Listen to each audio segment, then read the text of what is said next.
இன்னும் கொஞ்ச நேரத்துல நானு இவங்க மத்திய அரசு கிட்ட என்ன சர்க்கஸ் பண்ணாங்கிற டாக்குமெண்ட் ரிலீஸ் பண்றாங்க. இந்த எம்ஓயு பேசுறோம்ல, அந்த எம்ஓயு டிராமா என்னன்னு பாத்துருவோம். அடுத்து அன்பில் மகேஷ் பொய்யாமொழி எப்ப போனாரு, எம்ஓயு என்ன தூக்கிட்டு போனாங்க, இந்த மாடிஃபைடு எம்ஓயு என்ன பேசுறாங்க, அந்த டாக்குமெண்ட் ஆல்ரெடி இருக்கு, அதை பேசுவோம். இவங்க போய் என்னங்க டிராமா பண்ணிட்டு வந்தாங்க. மத்திய அரசு தொடர்ந்து எல்லா திட்டங்களுக்கும் பணம் கொடுத்துட்டு இருக்காங்கன்னா there is a system. Central கவர்மெண்ட்ல இருக்கும் பொழுது ஒரு இந்திய அரசு கீழே நாம எல்லாரும் இருக்கோம். ஒரு ஆர்மி, ஒரு டெலிகம்யூனிகேஷன், ஒரு சிம்பிள், ஒரு கரன்சி வேல்யூ பிடிக்குதோ இல்லையோ ஒத்துப்பை ஆகும். இந்தியன் ஆர்மி எனக்கு பிடிக்காது, எனக்கு இந்தியன் ஆர்மில தமிழ்நாட்டுல இருந்து இத்தனை பேர் எடுக்கணும், கர்நாடகால இருந்து இத்தனை பேர் எடுக்கணும் முடியாது. Army has got its own policy. Tamil Nadu அரசு இங்க உட்கார்ந்து டிக்டேட் பண்ண முடியாது. எஜுகேஷன் கன்கரண்ட் லிஸ்ட்ல இருக்கு. கன்கரண்ட் லிஸ்ட்ல நாங்க கொண்டு வரல, இந்திரா காந்தி அம்மையார் கொண்டு வந்தார். அப்படி இருக்கும் பொழுது ஒரு மாநில அரசுக்கு கல்வியை பற்றி எவ்வளவு உரிமை இருக்கோ மத்திய அரசுக்கும் கல்வியை பற்றி எவ்வளவு உரிமை இருக்கு. மத்திய அரசு ஒரு ஸ்டேட் லிஸ்ட் இருக்கக்கூடிய சப்ஜெக்ட் முக்கிய நுழைக்கல. மத்திய அரசு கன்கரண்ட் லிஸ்ட்ல மத்திய அரசுக்கும் அதிகாரம் இருக்கக்கூடிய ஒரு துறையில தான் மத்திய அரசு பேசுறாங்க. அதே போல இவர்களுக்கு இஷ்டத்துக்கு வந்த போறலாம் ஆட்சி நடத்துவதற்கெல்லாம்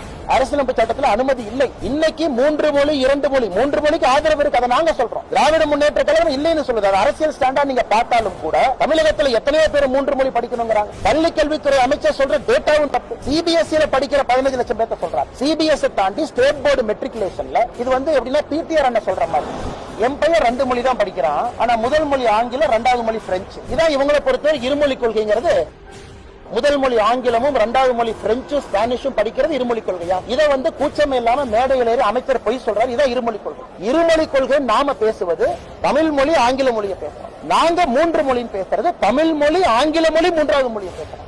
இப்படி எல்லாம் ஒரு அமைச்சர் மேடையில் ஏறி ஒருத்தர் பொய் சொல்ல ஆரம்பிச்சா ஒரு அமைச்சர் குழந்தைங்க எங்க போறாங்க, ஸ்கூல் வேன் முன்னாடி போய் காலேஜுக்கு போய் ஸ்கூலுக்கு போய் போட்டோ எடுக்க போறதே வேலையாகணும். ஆனா பேசுறவங்க நேர்மையா, ஏன்னா உங்களை மக்கள் வரிப்பணத்துல வாழ்றாங்க. நான் மக்கள் வரிப்பணத்துல வாழல. மக்களுடைய வரிப்பணம் 1 ரூபா நான் எடுக்கல. சாதாரண மனிதனா என் சொந்த பணத்தை அரசியல் பண்ணி உங்கள்கிட்ட பேசிட்டு இருக்கேன். மக்கள் வரிப்பணத்துல கூட டிரான்ஸ்பரண்டா பேசணும்ல, உண்மை பேசணும்ல.